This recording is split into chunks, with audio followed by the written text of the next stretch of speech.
he's not involved in the matchmaking, he's not involved in these contract negotiations, he's more of this face. But to hear him say it under oath in a court of law, I think that is significant. So here's what just went down. Dana White walked into a courtroom and basically confirmed what insiders already knew. The face of the UFC just admitted he stepped back from running the show. After building this empire from the ground up, White told a federal judge he's completely removed from daily operations. So who's actually calling the shots now? And what does this shift mean for the future of mixed martial arts? Let's dive into this story. Anytime there's a contract dispute, anytime there's a big fight that needs to be made, is Dana aware? Is Dana involved from afar? Sure. Is he on the front lines? No. That's according to all the managers and fighters that I've spoken to over the past 10 years. What exactly did Dana White reveal under oath? Wednesday, February 5th, 2026 was the day everything changed. Dana White spent over 2 hours on the witness stand at the U.S. District Court for the District of Nevada. He was there because of 2 major class action antitrust cases, Johnson vs. Zuffa and Serkinov vs. Zuffa, and both required his testimony. Judge Richard F. Boulware II was overseeing this hearing, which was supposed to focus on something called spoliation of evidence, basically whether the UFC had intentionally destroyed or lost text messages and phone records they were legally required to keep. Since 2014, White talked about his phone's auto-delete features. He mentioned a device he claims was stolen in 2020. He even said he wants to switch back to a flip phone when these lawsuits wrap up, but none of that technical stuff is what grabbed everyone's attention. The bombshell came when attorneys started asking about his actual job responsibilities. When they pressed Dana White about his involvement in fighter contract negotiations, his response was crystal clear. He said his involvement was absolutely less than zero. He told the court, "You won't find one manager on this planet who will tell you I've negotiated a deal in I don't know how long." Then when they asked about matchmaking, the whole process of deciding which fighters face each other on UFC cards, he said he doesn't really handle that anymore either. He explained that both responsibilities now belong to Hunter Campbell, the UFC's chief business officer, working alongside matchmakers Sean Shelby and Mick Maynard. According to White, this transition happened after the UFC was sold to Endeavor in 2016, and the Fertitta brothers stepped away. Ariel Helwani covered this testimony on his show, and pointed out that none of this should surprise anyone who's been paying close attention. He might come in at the very end to close a deal. He might be involved in a Conor McGregor fight, but 99% of the fights are not put together by him. 99.9% of the contracts are not put together by him. And this is not an indictment on him. I've been telling you this for a very long time. He used to refer to Hunter Campbell as like his lawyer. He's much more than that. He is, as I've said before, the most important person in this company because of how hands-on he is.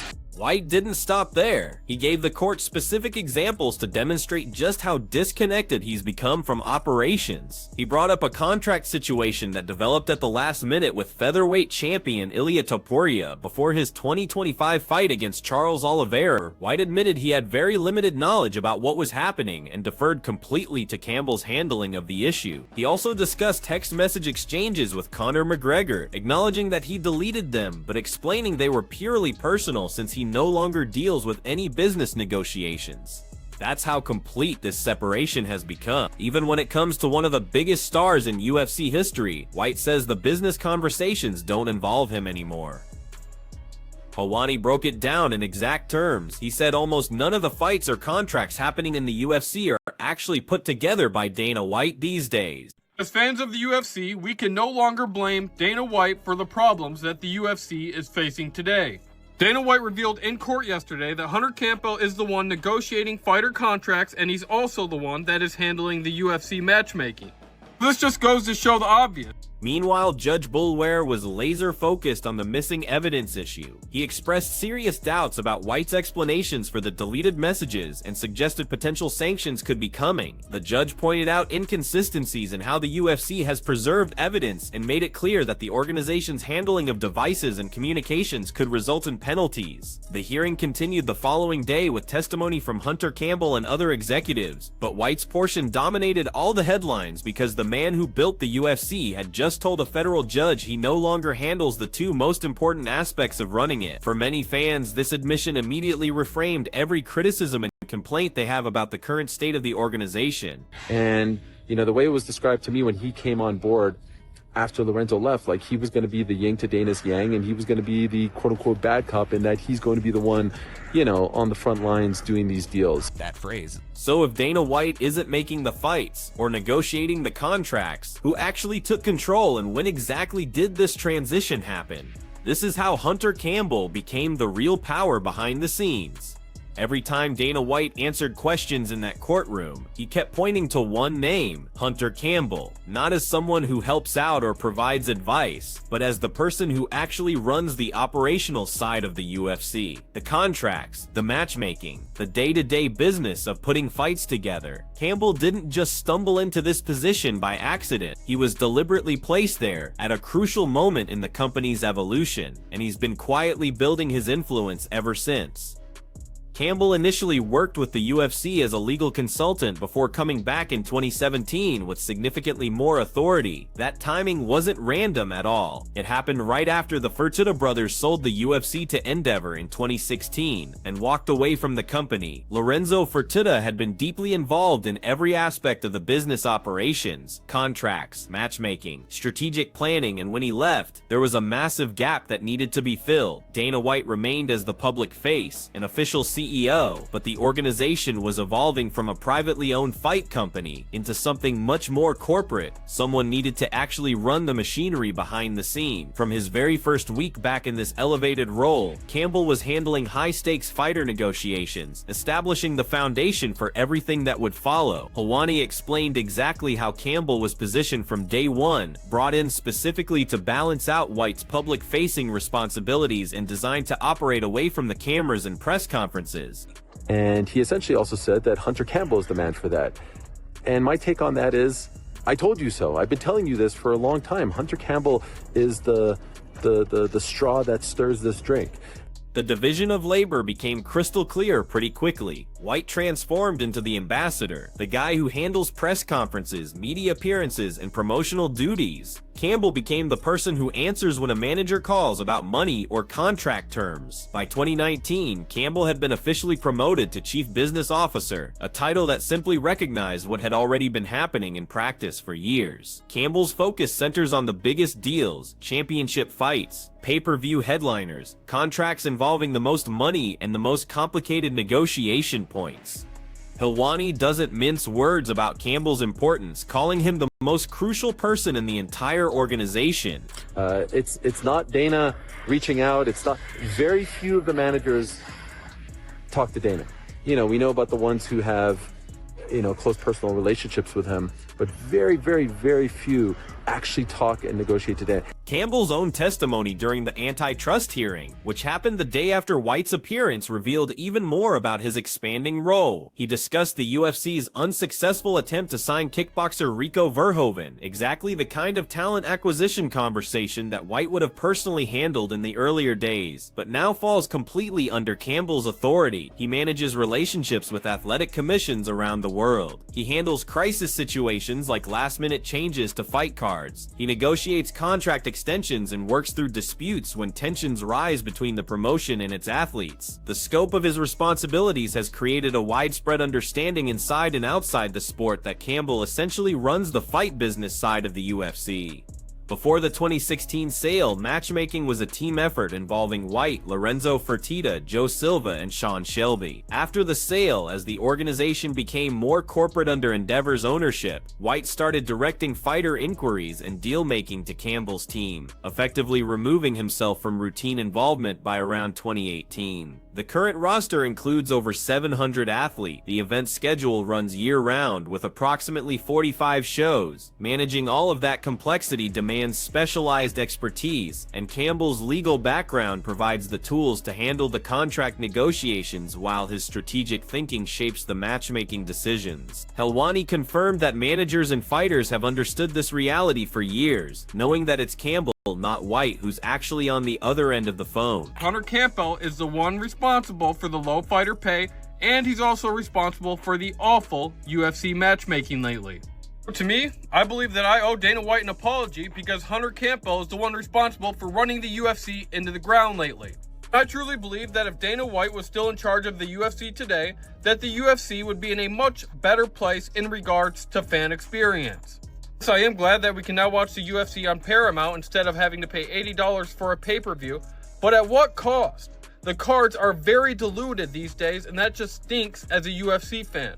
And the one fan account perfectly summarized what this means for current frustrations with the product. If Campbell is the one running the show, then all the complaints fans have about matchmaking decisions and fighter compensation should be directed at his desk, not White's. It was incredibly unfortunate timing, I guess, in terms of the launch of a slap league. I mean, do you think that's going to impact what happens with that, or is it good to go? Or what? There is no good or bad timing for what I did. You know what I mean? There's irony, very ironic, but there's no good or bad timing for what I did on New Year's Eve. But Campbell's rise to power didn't happen in a vacuum. It occurred within a massive corporate restructuring that completely changed who controls everything above the UFC level. And that restructuring explains why White's role looks so different today. Here's the corporate structure operating above Dana White. September 2023 marked the end of the UFC as an independent fight promotion. It merged with WWE under a new publicly traded company, TKO Group Holdings, now listed on the New York Stock Exchange. Endeavor Group Holdings controls approximately 51% of TKO, while former WWE shareholders own the remaining 49%. The McMahon family lost their majority control over WWE, and the UFC became just one division inside a massive sports entertainment corporation complete with corporate governance, board committees, quarterly earnings reports, and institutional investors monitoring every major decision. The person running TKO isn't Dana White, it's Ari Emanuel, who serves as executive chairman and CEO. Below Emanuel sits Mark Shapiro as president and chief operating officer, managing the daily integration across TKO's expanding portfolio, which by 2025 included not just UFC and WWE, but also professional bull riders, On Location, and IMG. By early 2026, the TKO umbrella covers around 33 major subsidiaries operating in 8 different countries. This isn't a fight promotion run by one guy and his partners anymore. This is a multi-billion-dollar corporation with layers of executives, compliance requirements, and legal obligations to shareholders. Dana White holds a seat on the TKO board of directors in a limited capacity connected to his UFC leadership, but he doesn't have controlling voting power. He kept his title as CEO of the UFC division while Nick Khan runs WWE. On paper, this setup gives White considerable independence. In reality, the corporate framework above him defines the boundary. Decisions about media rights, revenue strategy, and expansion plans get made within a structure where White is just one voice among many, a dramatic change from the days when he and the Fertitta brothers could make every call themselves. Then there's his Meta board position. In January 2025, White was elected to the board of directors at Meta Platforms alongside John Elkann and Charlie Songhurst. He received an initial stock package worth over $1 million. This role involves strategic oversight and advisory input for one of the world's largest technology companies, creating another set of obligations that pulls his attention away from UFC matters. And then there's Power Slap. White launched the slap fighting promotion in 2022 and has developed it into a profitable business, securing a television deal with TBS, hosting events at the UFC Apex and Fontainebleau in Las Vegas, and landing sponsorship agreements with companies like V-Chain. Another return to the Fontainebleau is scheduled for March 2026. White discussed the Power Slap venture during a press conference following his New Year's Eve incident with his wife in January 2023, when a reporter asked whether the timing would impact the new league. Are there any repercussions planned from the company or self-imposed repercussions? Yeah, well, I mean, what should the repercussions be? You tell me. I take 30 days off. How does that hurt me? I mean, I told you guys when we were going through COVID could last 10 years. I could set it out and, you know what I mean? What would be the problem? It's much like COVID, actually. You know, me leaving hurts the company, hurts my employees, hurts the fighters. Doesn't hurt me. I could have left in 2016. That same press conference demonstrated White's approach to personal controversies. Face the media directly, make his statement, and move forward. When asked whether there would be any consequences from the company or any self-imposed punishment, White dismissed the suggestion entirely. By that, he's still involved in the top line stuff, but there are a ton of other people involved now. It used to be a very small team. There's the whole TKO team, there's the whole Endeavor team, and obviously there's people like Hunter Campbell there. That comment, "I could have left in 2016," carries different weight now. because based on his own courtroom testimony, in many ways he actually did leave, not officially, not publicly, but functionally. The core responsibilities of running the UFC moved away from his control right around that time frame. By December 2025, White had signed a 5-year contract extension, keeping him in position through at least 2031. He has stated publicly and repeatedly that retirement is not in his plans. But the real question isn't whether Dana White will remain with the UFC anymore. The question is what remaining even means when someone else is handling the actual work. Helwani captured this dynamic when he noted that while White has stepped away from the operational details, the world surrounding the UFC has grown exponentially. You know, if you look at some of these guys that are in this thing, some of them are when we were in the hole, however much money. And it's like the early days of baseball. Like the money that's being made now is much more than the money that was made then 10 years from now. And you can't control how people are going to spend their money. It happens in the NBA, it happens in the NFL, it happens in Major League Baseball. White is no longer buried in UFC minutia. He's operating above that level, spread across a portfolio that includes boxing, technology, and slap fighting. And the lawsuits that forced him onto that witness stand are about to test whether the corporate structure he now operates within was designed to benefit fighters or to control them. I have heard from fighters who have gotten their payments and they're happy with it. So this is a this is a gift. This is something that a lot of fighters who are maybe struggling or who are hoping to get a little extra cash now on the back end of their career, post-fighting. This is something they're very thankful for and very excited about. Even though they may not say it, and even though some of them may be a little trepidatious, they are all very, very happy about the payments. Here are the lawsuits that forced Dana White to reveal the truth. Dana White didn't volunteer this information about his changing role. He provided it under oath because fighters sued the UFC and a federal judge required him to answer questions. The antitrust lawsuits that brought White into that courtroom have been developing for more than a decade, and they represent the most significant legal threat the promotion has ever confronted. This story starts in December 2014 when former fighters including Kung Lei, John Fitch, Nathan Quarry, Brandon Vera, and others filed a class action antitrust lawsuit against Zuffa LLC. Their complaint accused the UFC of violating sections 1 and 2 of the Sherman Antitrust Act through a systematic plan to suppress fighter compensation and eliminate competition. They argued that the UFC controlled over 90% of the market for elite professional MMA fighter services and that athletes only captured 15 to 20% of event revenues compared to roughly 50% in comparable sports like boxing or major American professional league. That case, Lei versus Zuffa, covered fights from December 2010 through June 2017. It took over 10 years to resolve. In August 2024, Judge Bullower granted class certification for approximately 100 fighters. In early 2025, the UFC agreed to a $37.75 million settlement, one of the largest in sports antitrust history. Payments went to eligible fighters based on the number of bouts they fought, their career earnings, and the impact on their livelihoods. Some received 7-figure amounts, while others received payments in the tens of thousands. Dana White addressed the lawsuit publicly, comparing the situation to how compensation evolved in other professional sports. So it's going to be interesting to see how this plays out. You know, the previous class action lawsuit covered up until 2016, 2017.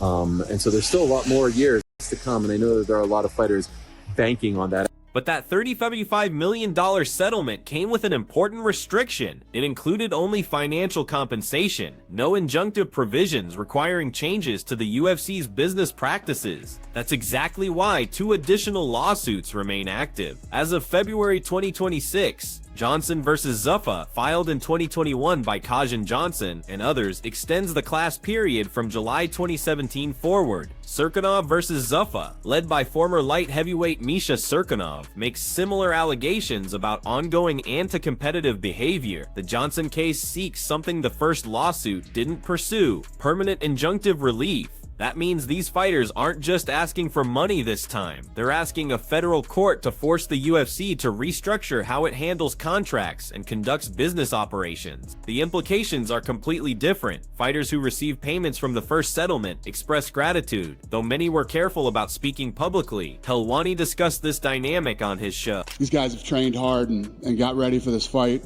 What happened on New Year's Eve is my mistake, not theirs. And obviously nobody's more about free speech than me. If somebody, if one of the fighters wants to come out and voice their opinion on it and whatever it might be, then by all means. I'm sure you guys have seen the TMZ video and seen my interview. It was obviously a horrible personal experience, and there's no excuses for it. The February 2026 spoliation hearing was part of these ongoing cases. Plaintiffs claim that the UFC and its executives failed to preserve massive amounts of text messages, emails, and other communications, particularly those involving key decision makers, despite litigation holds that have been in place since at least 2014. Judge Boulware pointed out inconsistencies in the evidence production and indicated that potential sanctions could include adverse inference instructions, which would allow jurors to assume that any missing evidence would have been damaging to the UFC. If that ruling happens, it could shift the entire litigation in favor of the fighters. White's admission about his reduced role only strengthens the fighters' case. If the CEO has zero involvement in contracts or matchmaking, then the system operates independently, a corporate structure that maintains market control without any individual being directly responsible for fighter compensation levels. Helwani observed that the previous settlement covered through 2016 and 2017, but there are still years of alleged conduct left to resolve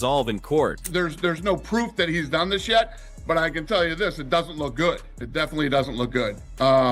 We approached him before the fight, he and his lawyer, and they denied that anything, from everything. Are you hurt? Are you injured in any way? Do you owe people money? Have you been asked to do anything, illegal? We asked them all the questions and everything was absolutely not, hell no. So the fight went on. And then, like I said, fight ended by finish in the first round, literally walked out from the Octagon into my room in the back and called the FBI.